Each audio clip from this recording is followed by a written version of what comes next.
if you have a business and that business is dependent on you, then you don't have a business.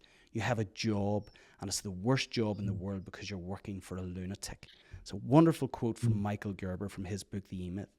And it's arriving at that level of awareness and asking yourself the question, what does great look like for me in 5 years' time? What does great look like for my team in 5 years' time? What does great look like for this organization in 5 years' time? And reverse engineer from there and determine whether how you're operating and leading today is actually congruent with the business that you want in 5 years' time, in 10 years' time. And start to make small little choices that orientate you towards the vision that you want.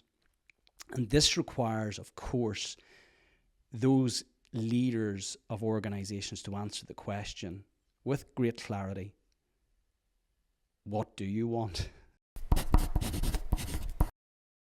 Brendan McGurgan, it is a pleasure to welcome you to the Inner Entrepreneur podcast. Paul, absolutely delighted to be here. Thanks for the invitation.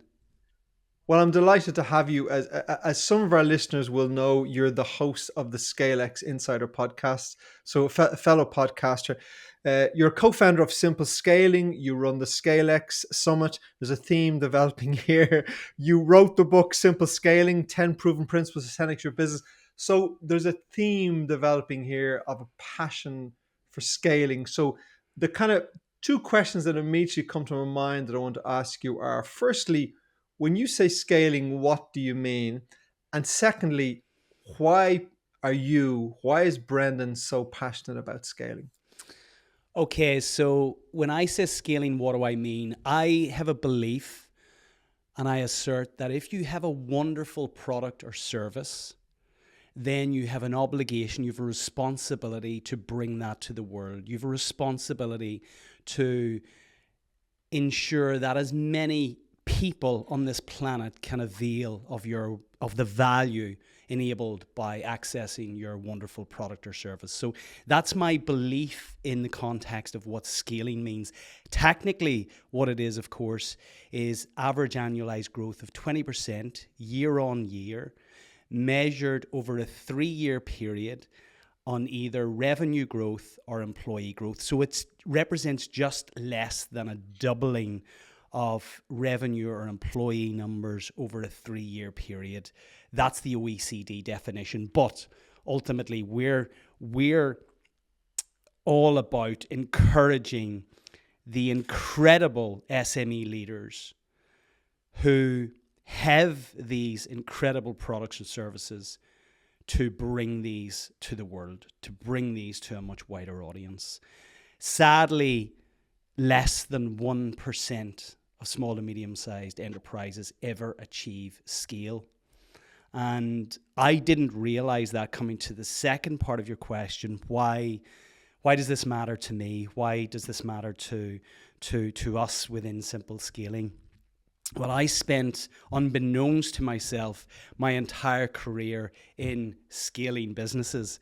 But scaling wasn't actually a word associated with business or used in the business lexicon when I go back. It's only in the last probably 10 years, really socialized by the work of the ScaleUp Institute, a body set up, a not-for-profit body set up in the UK by a lady called Sherry Coutu, who founded and started, scaled, and eventually sold through its listing on the stock exchange an incredible business called Interactive Investor. It's an investment platform for the retail investor.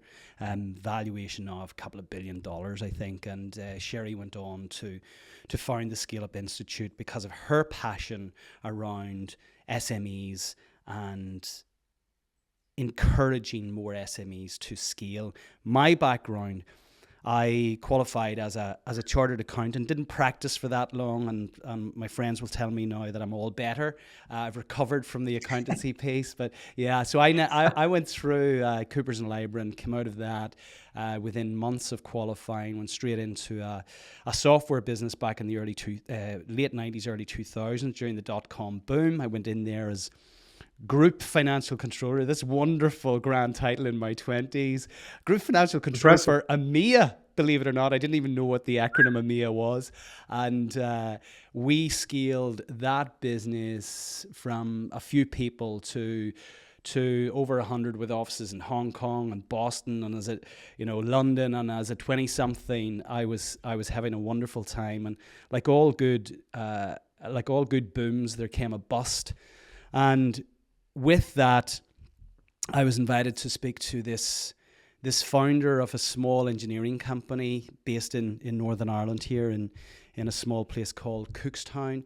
That had about 15 people at that stage, designing and manufacturing equipment primarily for the quarrying industry. 85% of the £3 million revenues that the company was realising at that stage came from Ireland. And this founder wanted to, and these weren't the words, but essentially scale the business, but didn't want to take on the all of the elements, the aspects of scaling a business that are required.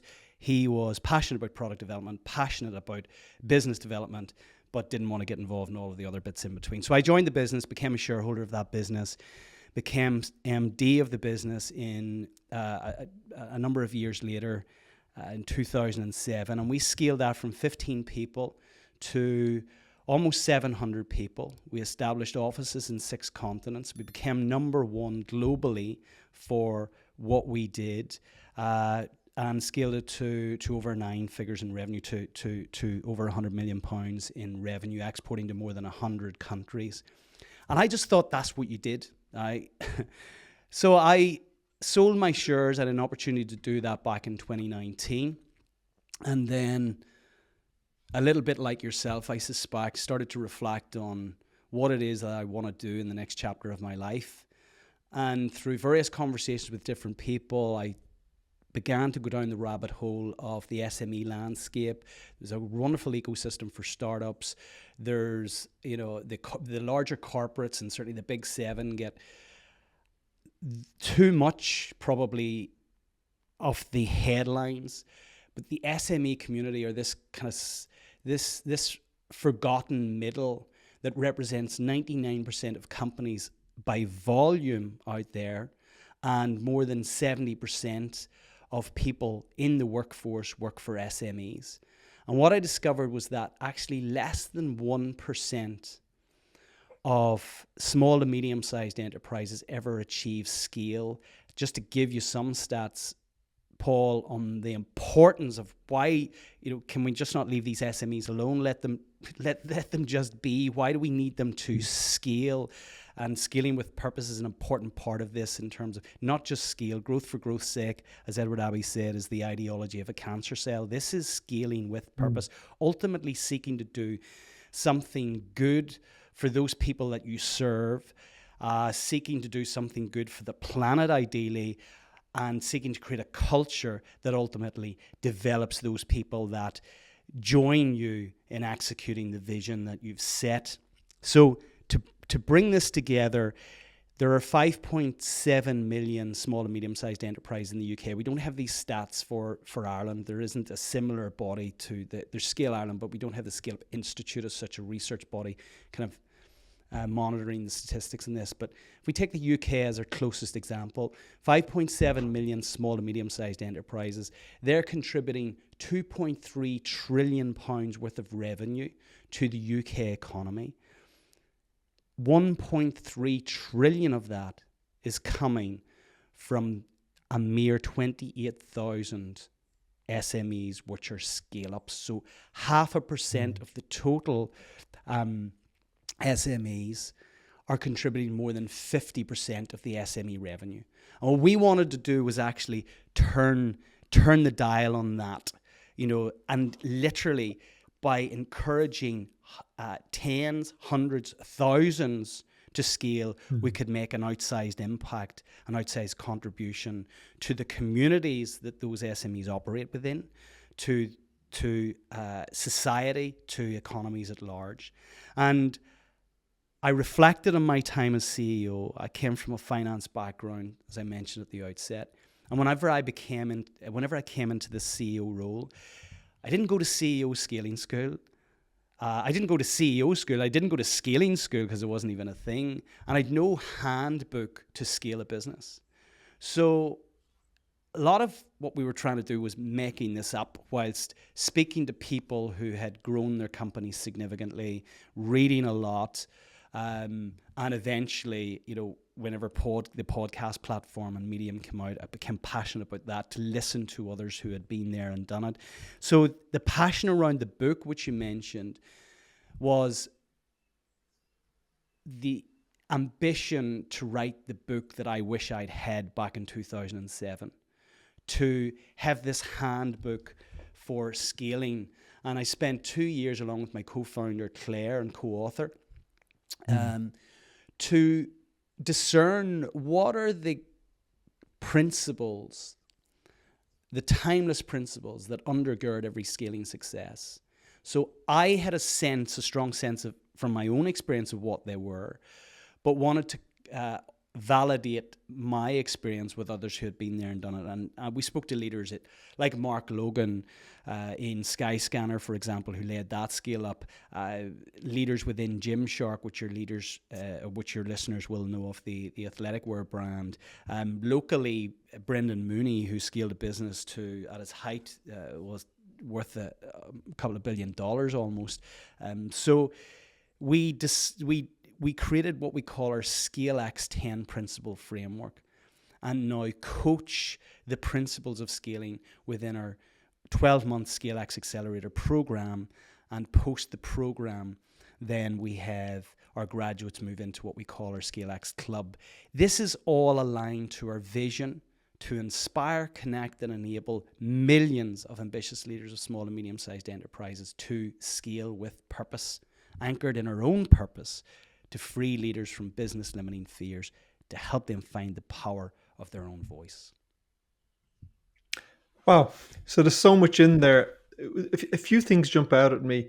One is that you have already successfully scaled a business yourself. So before you got into teaching and mentoring and doing your program, you had done it yourself. You'd walked the road, which I have a lot of respect for.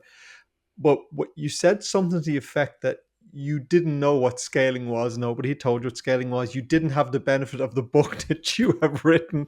You didn't have that, but you scaled an enormous business anyway.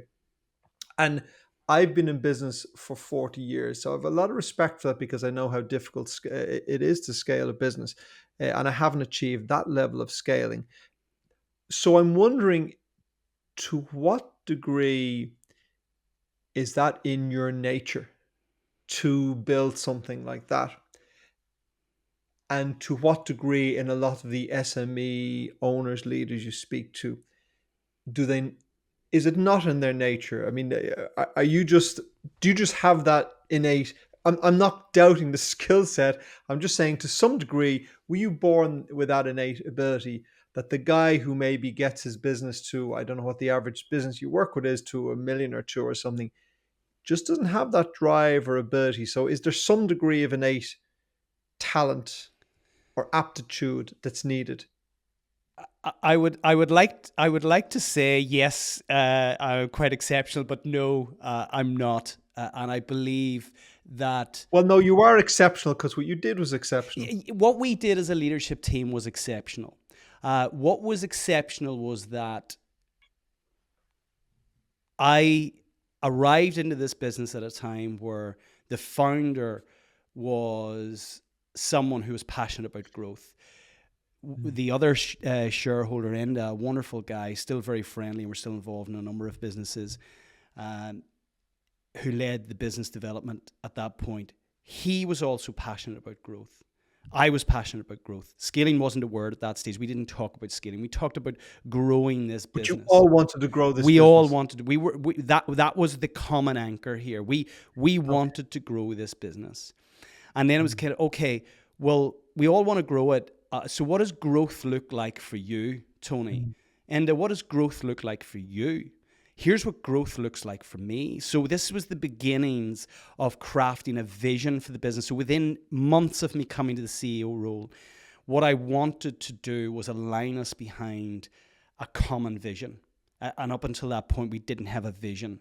So what does great look like? I have a version of that. I have a view of that. So, in 5 years' time, if we come together and we're celebrating over a beer, what are we celebrating? What does it look like? How many countries have we exported in? How have we changed the industry? What are people saying about our brand? What does our culture feel like and look like? How many cars are parked in the car park? What are those cars? Are they high mark cars? Because everybody's doing so well.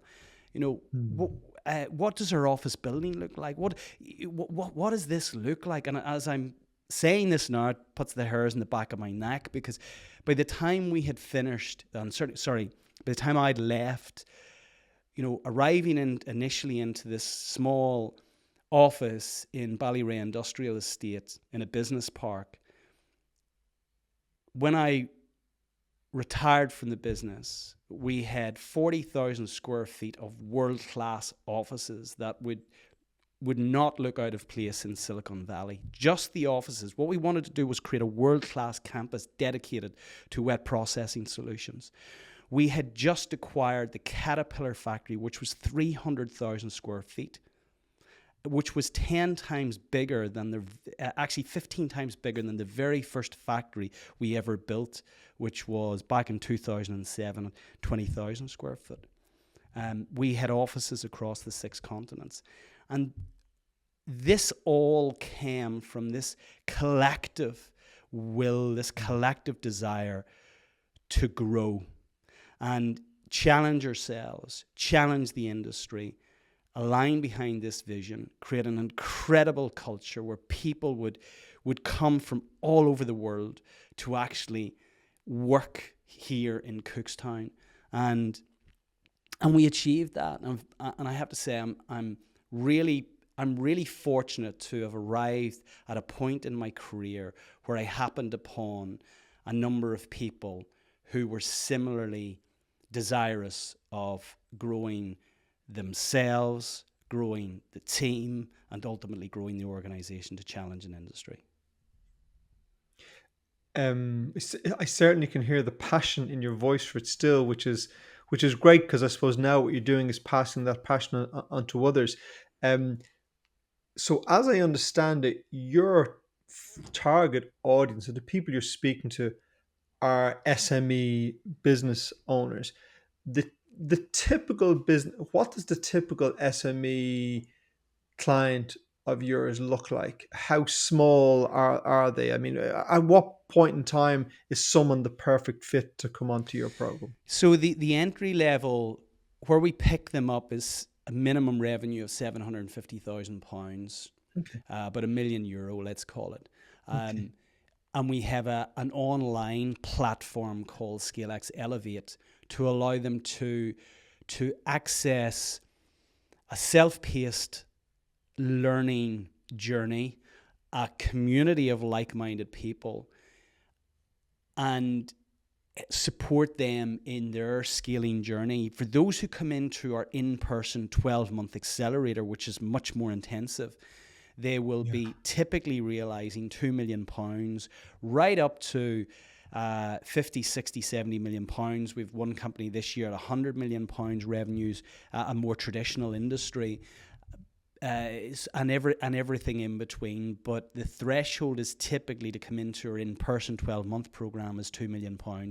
Now, what I believe is that if you've sold £1 million of anything, if you've exchanged £1 million of value, where people have written checks or bank transferred or given you cash for your services to the tune of £1 million, then you have something of value. There's been a significant value exchange there. You don't get that, or that isn't confirmed at, let's say, £20,000 or £50,000, even £100,000. But if you reach £1 million, you have definitely delivered value to those who have received your products or services. What I believe then, what we believe in Simple Scaling, is that if you've delivered £1 million worth of value, why are you not delivering £10 million worth of value? If you've delivered £10 million worth of value, why are you not delivering £100 million worth of value? And sometimes, because my background's in finance, we can get caught up in the revenue numbers. But for those listening, convert those revenue numbers into those customers, those clients, those recipients of your products or services.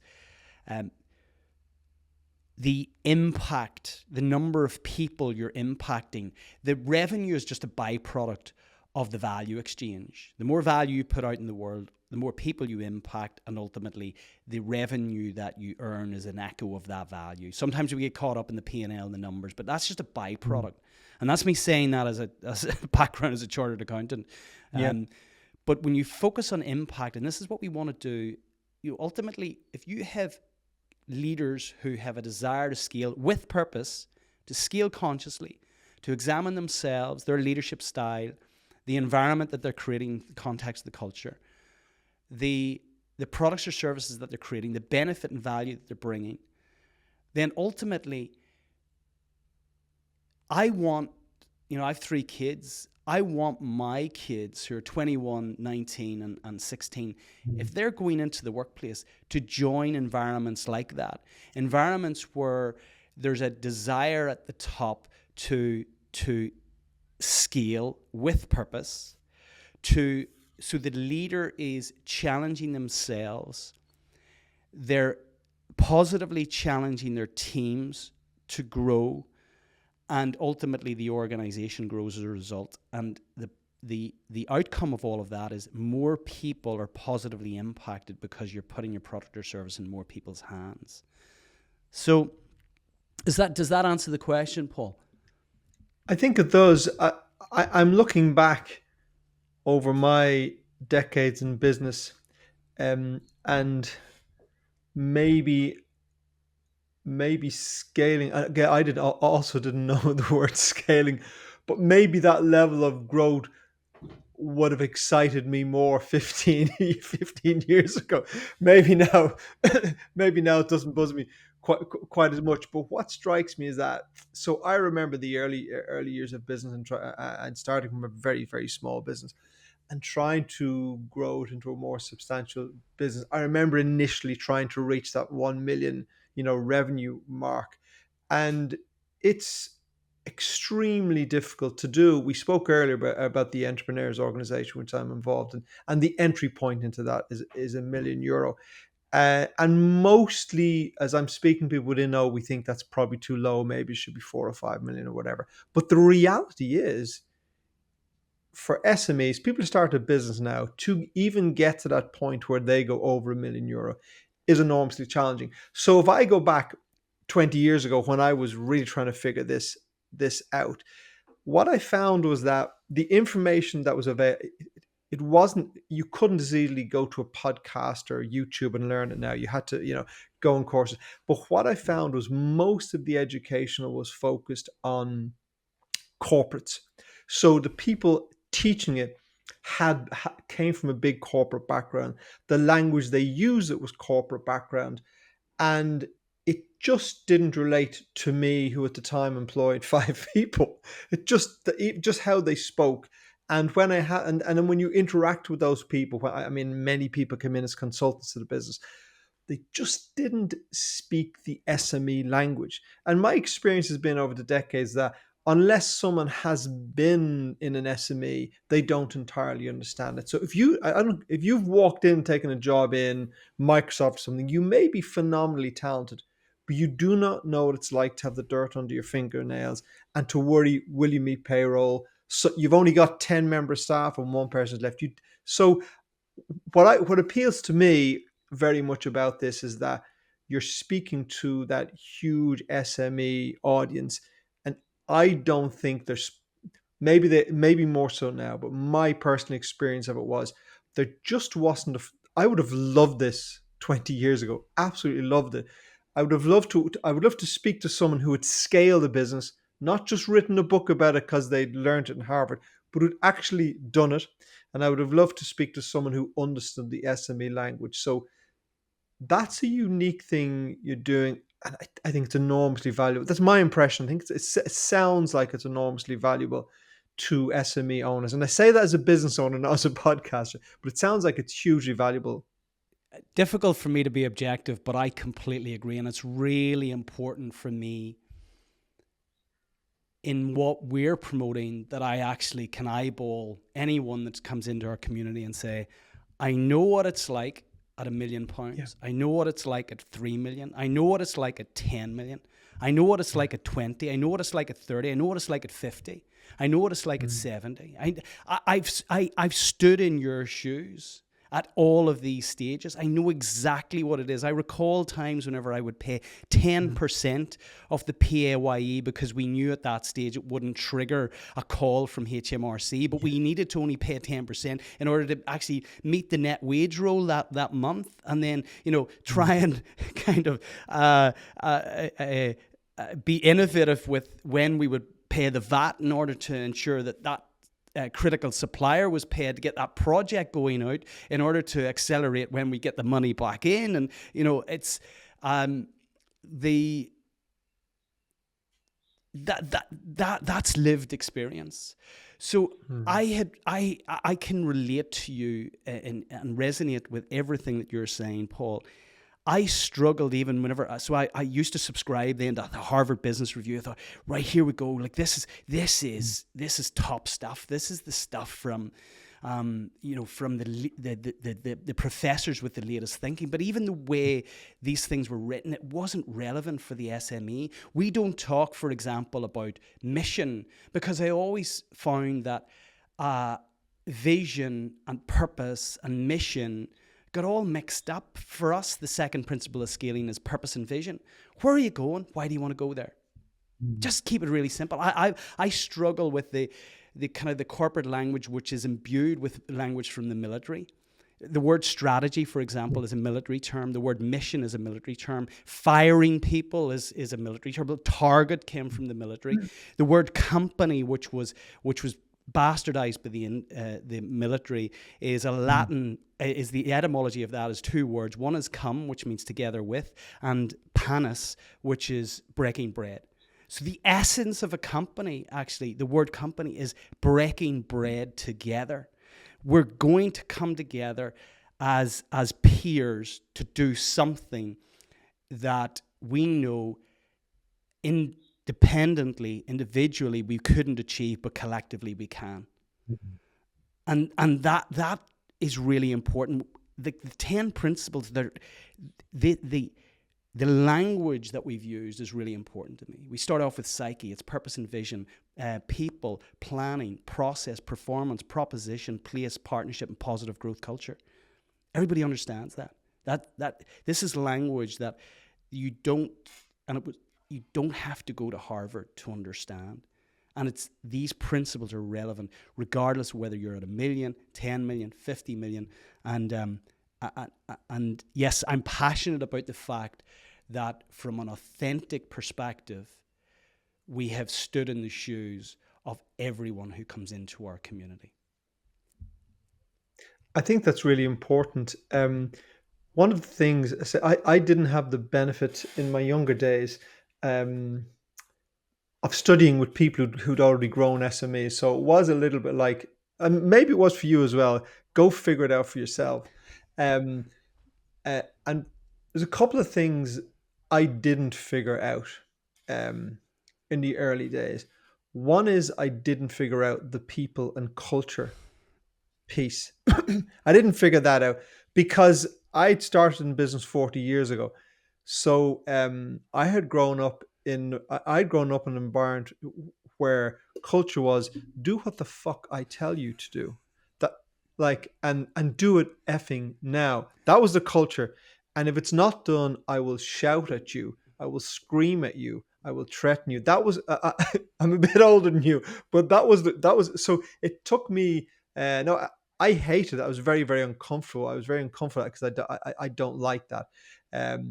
But it took me a long time to realize, and I would say it's maybe only in the last, I'm going to say 15 years or so, that I began to realize that no, culture is something enormously different. And in the last year or so, we've had two individuals who have celebrated 20 years in our business. And on both occasions, I was asked, would I come in and just say a few words, which I do, hopefully say something nice about them. But at the end of the conversation, both of the guys, 6 months apart, said the same thing after we'd said a few words, and they thanked us and we gave them a gift voucher and had a cake or whatever it was. Let's celebrate. But both of them said the same thing. I said, look, it's been a pleasure to have you here, which, by the way, it is. If you get great people and they stay working for you, I mean, Amazing. it's an absolute pleasure. Amazing. It is amazing. Both of them said the same thing. They said they loved their job and they loved working here. And they were going, no, thank you, because I've loved working here for the 20 years. And this only happened last week, and it happened again about 6 months ago. But as I left, I thought to myself, I began to think also that maybe I had an impact on their lives, other than just growing a business, which was nice for me. Maybe I had some impact on their lives. So I have become in recent years hugely passionate about people creating that culture, and I know from reading and listening to some of your concepts that's a huge. This idea of people is foundational to what you teach.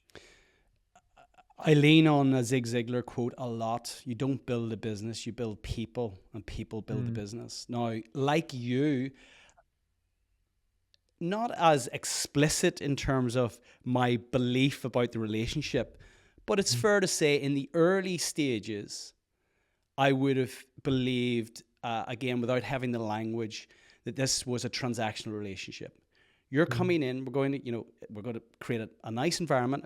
I'll speak to you nicely, but ultimately you're getting paid to do a job, and you're going to do that job. And there'd be something in the back of my head from the era that I grew up in saying, and you should be really glad that you have a job.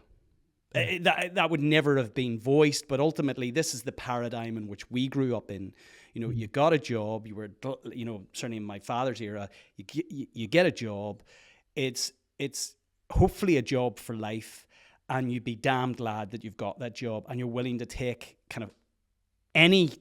Culture wasn't a word that was certainly in my father's lexicon whenever he was working. It was very much a transactional relationship. In fact, he used to call his boss Mr. Brian. The first name was prefixed by Mr.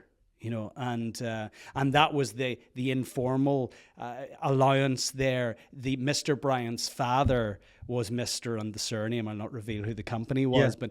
And this was the essence of it. It was very much a hierarchical, subservient relationship. The interesting thing about culture, and I was speaking with a young female CEO of a not an insignificant organization, and her father founded the business. She had a keenness and eagerness to come on to the program, and we spoke about the importance of culture. And she said, "Yeah, I'm going to have to be careful with that." And there's a company with actually hundreds of employees. She says, I'm going to have to be careful around this whole kind of discussion around culture. She says, Dad thinks that's just soft shite. Now, it turns out the soft shite is really the hard stuff, because this is the research. This is the facts right now. The latest Gallup survey said there's 80% of those employed in the workforce are disengaged. We will cite, and actually, again, this is fact, that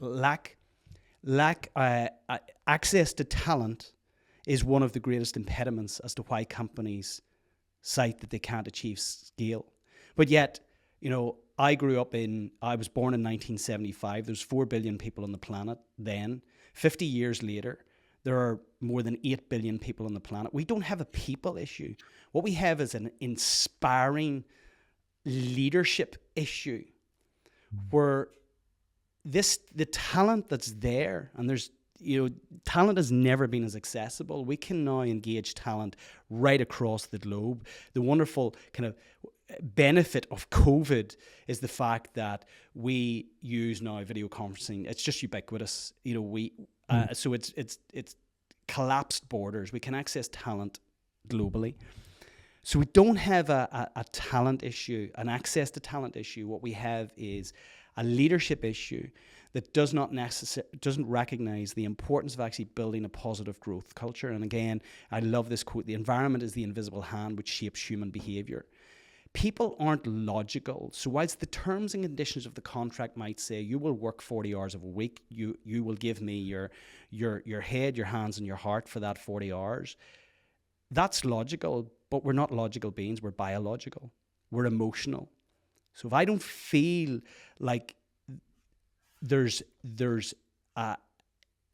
growth in this journey for me, whether that's explicit or otherwise, if I don't feel that what I'm doing is purposeful, if I don't enjoy the culture, the environment that I'm in, you can logic all you want that I'm not working hard enough, but ultimately I will not give that discretionary effort, which is derived as a result of feeling passionately purposeful about the work that I'm doing, feeling that I'm being positively challenged in this wonderful environment that's seeking me to develop myself, has a leadership culture that eyeballs me and says, I believe in you, I back you, go for it, let's do this thing.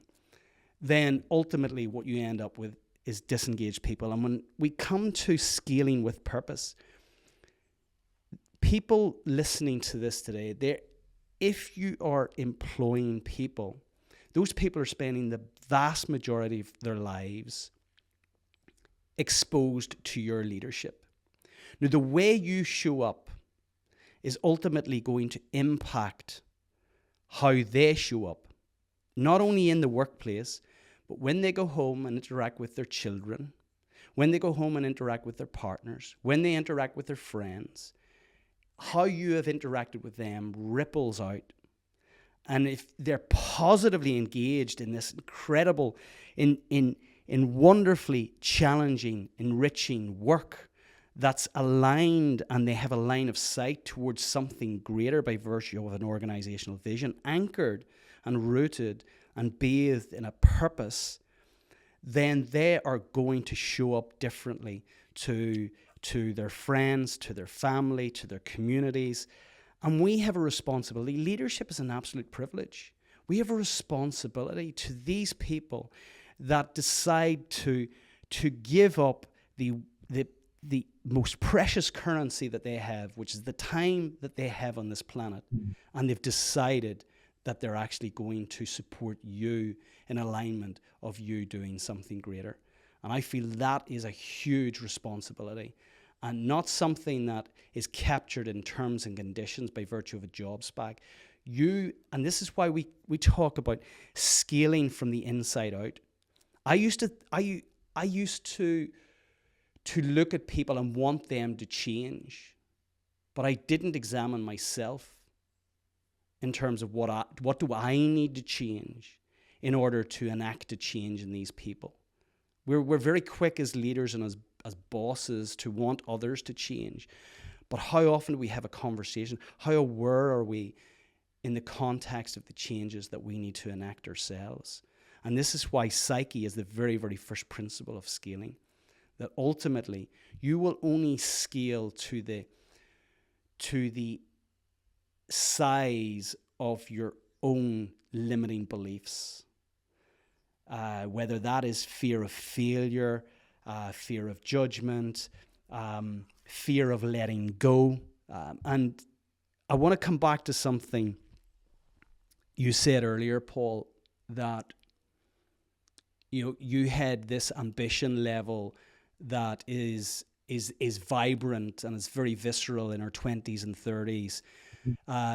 Maybe less so, starting to dull down into our 40s and 50s. But we had a conversation off air. You said you own an electrical contracting company, and you appointed an MD and a senior leadership team there, and your involvement now is light touch. And you said that as if that's quite normal. That's exceptional. What we're encouraging people to do is create an organizational vision and examine whether they should be CEO of this business, whether just because they've founded the business, often we become de facto CEOs as a result of founding the business. But you need to examine, what am I bringing to this organization every day? And am I the right person to lead it? If I truly believe that I have a wonderful product or service and I want to bring it to the world, I want to put this product or service in as many people's hands as possible, then whilst you might lack the ambition, and lack of ambition is cited as the single greatest impediment as to why SME leaders don't achieve scale. If you're lacking that ambition, typically there's two things there. One is ignorance. You don't know how, so you kind of stay at the level. You know, we all reach kind of the level of our own incompetence, and then things become difficult. So one is ignorance, and the other is the kind of the limiting beliefs that we hold, that maybe I'm not really an entrepreneur. It's grand the size it's at. Maybe it's just the Irish customer set that enjoys this product or service. Maybe others don't want it. It's a nice business. If I scale this business, what if it failed? All of those things, those limiting beliefs, those fears that we hold, and we all hold them in some degree, restrict then the potential for you to create this organizational vision. And what I would say and appeal to everyone listening is that even though you believe that you might not be, or you might not hold the same level of ambition you did previously, there's somebody out there who woke up this morning who does. And when you create an organizational vision, the wonderful thing about that is you start to attract people into your organization who want to support you in leading the journey towards the execution of that organizational vision. It seems to me that one of the biggest impediments in an entrepreneur's or a founder's mind is this notion that they are the only person that they're invaluable to the business. And I will say for a very long period of time, I was one of those people that thought, well, I'm invaluable to the business. And if you looked at the business, you thought, well, that is true, because every major turning point Paul's involved in, every major problem strategically or whatever Paul's involved in. And then I sat back after one or two things didn't go as well as I would have liked them to go, and realized, so your approach to business is great here. You assume that applies everywhere. And when you apply it here, you make mistakes, and those mistakes at times I would say cost us hundreds of thousands of euro, and bigger businesses maybe cost them millions. And I came a point and go, well, this was several years ago, going, well, I suppose I have three choices: stay here and keep doing this, and you're not doing it that well now. Sell the business and just go away and hang up your boots, or realize that there's people now around you that are more capable, that are more capable of doing the things you are not capable of doing. So it was that awareness in me that said, it's really time for me to get out. A number of people needed to leave the business, and I was one of them. And then you have to become a mentor, a support mechanism to the people who are now running the business. And it's funny you say that to me, that kind of, it was a natural evolution. It was a natural awareness, and it was relatively natural for me to do. And it's surprising me, but when people go, oh, that's extraordinary, because very few people can manage to do that. But it seemed a natural process for me to do. I would say I have a more successful business now as a result of that. But do you find that's just a really, really difficult thing for people to do? Yes. So there's lots going off in my head now. So let me just kind of anchor this in a quote. I interviewed one of the most prominent coaches on the planet a number of weeks ago, Marshall Goldsmith, and he wrote a book called "What Got You to Here Won't Get You to There." And this incredible person who founded this business, inspired by an idea, ignited a passion within them to actually start to operationalize this idea. And in the early stages of bootstrapping, of hustling, of being scrappy, you're involved in everything. You're not only involved in building the product, you're involved in selling the product, you're involved in the admin around getting invoices out the door, you're involved in delivering the product, you're involved in managing customer success whenever the product or service is delivered. You have your hands in your fingerprints in every part of this business. And these are wonderful traits. This level of initiative, of creativity, of innovation, of just get up and go, I can do, is so wonderfully positive in the early stages of getting this off the ground. It's what's required. But ultimately, it comes to a stage in a business's evolution where those things that got you to, let's say, the £1 million and empowered your success, disempower then the success from, let's say, 1 million to 10 million. You have talked about your level of awareness. What I found is that's quite rare for people to really examine themselves and ask that question on a daily basis, weekly basis, monthly basis. Is what I'm doing today, next week, next month, actually serving a greater vision for this business? Or actually is it now disserving, diminishing the potential for this business? And that's why we come back to Psyche being either a multiplier for the other 9 principles or a diminisher. And it takes, I feel, a special kind of person, Paul, to do what you've done, to recognize that actually there's somebody better out there who's best placed to lead this business, given the stage that it's currently at. There are better processes and systems and structures that we can put in this place, which I don't have the knowledge or know-how that need to be put in place, which will mean ultimately that I won't be getting the calls.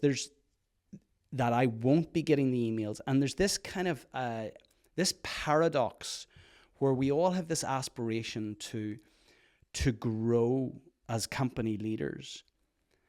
And we don't want those kind of emails that irritate us, that frustrate us, those calls from the customer.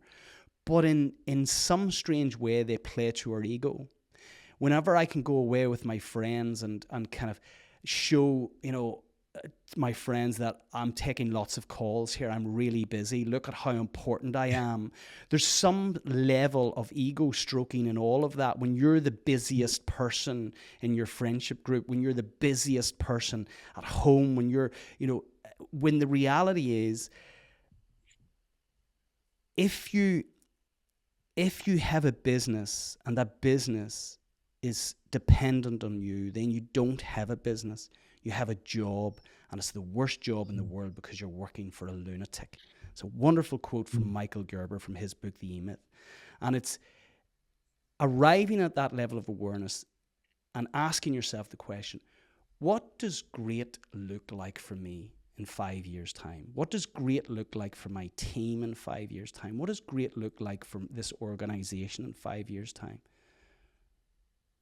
And reverse engineer from there and determine whether how you're operating and leading today is actually congruent with the business that you want in 5 years' time, in 10 years' time. And start to make small little choices that orientate you towards the vision that you want. And this requires, of course, those leaders of organizations to answer the question with great clarity, what do you want? And very few leaders, actually, less than 1%. I interviewed Dr. Oleg Ganovalov, who wrote the book, The Vision Code. He said it's actually 0.1% of leaders, of SMEs, actually have a vision, actually have articulated, crafted a vision, have articulated that vision, have communicated that vision, and that vision is informing how the teams are structured, what individuals are doing within those respective teams, what actions and initiatives that I'm involved in today and I have a line of sight towards that vision, are being directed by that vision. What happens in lots of organizations is today the leader will walk in and everybody has their head down, thumping keyboards or whatever, and they'll all look really busy. But my question is, busy doing what? And I'm simply appealing to people to think about, what do they really want? What do they really want in the context of the team of people in the organization, the processes and systems that they have in place, the performance metrics, their value proposition, the places in which they're operating in, the culture. Start to really think about these things and ultimately create a vision around them. And then you can position yourself as in service of that vision, asking the question consistently, am I the right person to continue to lead this organization in the context of the vision that we've set? So there's a challenge for leaders, because their identity becomes so entwined in the business that they've created. There's Paul. He's the electrical founder guy. You become known within your community as this business person. Now remove that business from the person, and they really typically really struggle to actually to feel confident in themselves if they're not the CEO of the business. So there's a dynamic there. It's huge, yeah. I find it really, really interesting, because part of my motivation for setting up the Inner Entrepreneur podcast was, as we spoke with this earlier, because I've had two passions in life. One was growing the business and creating financial independence. And the second thing was this spiritual journey, self-exploration I've been on, because I was fortunate enough to discover meditation when I was 17, 18 years of age. So I would be, traveling to a business course at one stage, and the next month I was in India, studying meditation and inner work. And so it's a wonderful guide. And so I know when you talk about your scaling principles, which starts with purpose, I think for me, the first starting purpose has to be, who am I? What do I want? Essentially looking inside. And the Inner Entrepreneur has always been about, for me, so many entrepreneurs I meet are so focused in the business, very successful businesses, but there's an emptiness when you go beyond that, because they've sacrificed so much to grow their business, their family, their relationships, their health, their well-being, all of these things. But they look great because they have a great business. And so the Inner Entrepreneur for me is about saying there's lots of other things. Grow your business, absolutely, but other stuff. So when I think of purpose, I think of, who am I, what do I want, as a being, as a soul, whatever you want to call it. Part of that is living in a material world, and it's nice to create some degree of financial success or wealth or whatever via a business in the material world. So I think for me, a business vision comes after a personal vision.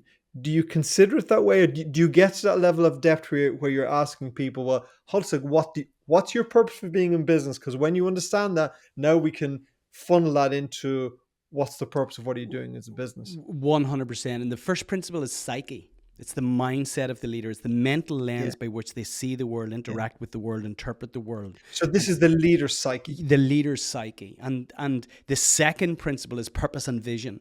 And they're bridged together in a single principle, to your point, because a vision without purpose just becomes a distracting illusion. It becomes an ego trip that at some point, when you've got all of the trappings, when you've got all of the things that society told you represent success, you will invariably feel a hollowness to say, is this it? And we all, those who are successful within business will all arrive at that point. So vision without purpose and is so critically important for you to understand and ascribe meaning to what you do. And that meaning can be, I think of the meaning, the purpose that you ascribe to your business, either being in the competence that you want to create the best product or service in the industry, that you've started this business because there was a pain or a problem that you wanted to solve which wasn't currently being solved by virtue of the products or services that were already in the marketplace. It can be the culture that you create, that we have a wonderful company that's selling rugs online, and when we were challenging them to think about purpose, they go, well, we don't want to fabricate a purpose here just for it to sound good. And we said, absolutely don't do that, because ultimately people will smell that. And where they landed was the fact that they love the business because the business allows them to bring great people together in this incredible culture, and they actually derive meaning and purpose from the culture that they've created, even though they're selling rugs online. The third way, or kind of the way I think about this, is if you've got a cause. Now, very few businesses kind of start out saving the planet. Patagonia is a wonderful example of a company that went from competence to culture to cause, and it's an exemplar. It's now been gifted into a trust. The beneficiary of that trust being environmental activism. So this is so critically important in terms of creating a golden thread between what gives you meaning in life. And people ask the questions. People say, well, I just want to make money. And you go, and so you should. I passionately believe that businesses should be run as profitably as they possibly can.